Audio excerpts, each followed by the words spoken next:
Right. Is this thing working? Alright. Green survivors, found a shotgun in here.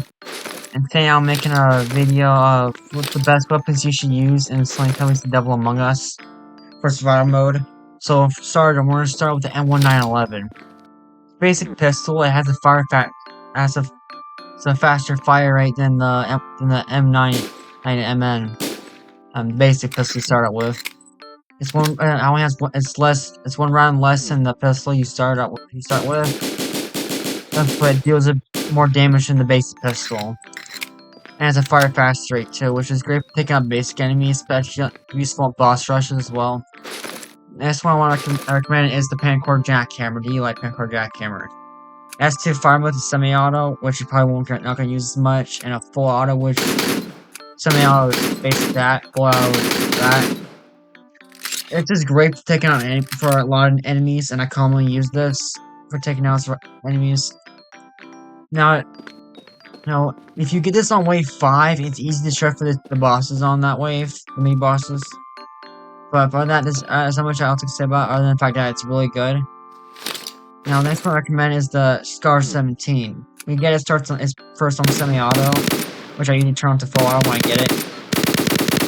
It's basically like having an auto snap right with your hands, and it's really deadly, and can take out a lot of enemies at long range or close range. Just gotta remember the aim with it though. Now, the next one I recommend is the Droid Sword for melee. This can take out a lot of newborns in maybe 1 or 2 hits, and it's really effective. I recommend it. The next weapon I recommend you get is the M32 grenade launcher. It's not actually as great against the mini bosses, but it does take out the smaller newborns in a hurry, in case you need to clear out some space to deal with a mini boss or something stronger. I would recommend it. Also, has the same reloading mechanism. It has the same reloading mechanics as the shotguns, so you can stop at any time if you need be. Next weapon I definitely recommend is the Evo V Warhawk. This has semi-auto mode and a first mode, which is that, and there's the semi-auto, which fires 1 shot at a time. Now this is you split slow reload and you move it slower, but it's really deadly for bosses as well. I recommend it. And I think that's all.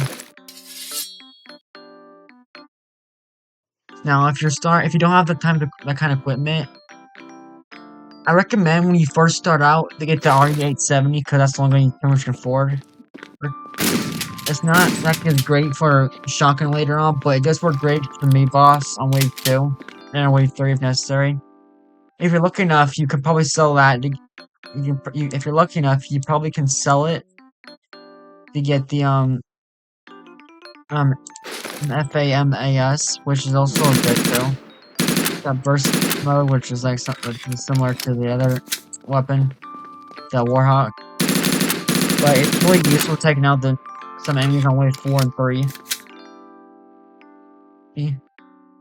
Now, of course, there's other. I'm not saying you have to use these choices, but I'm just saying this is what I recommend that I usually use, especially if you're new to the game. That's what I recommend. And no, and also there's another thing I think I should mention too. I don't get this much, but it's usually good for taking out some new ones at close range. A little bit slower reload. So anyway, I think that's all. That's all I could probably recommend. And thank y'all for watching. I hope this is useful and helps. And anyways, I'll probably see you in the next video. Bye.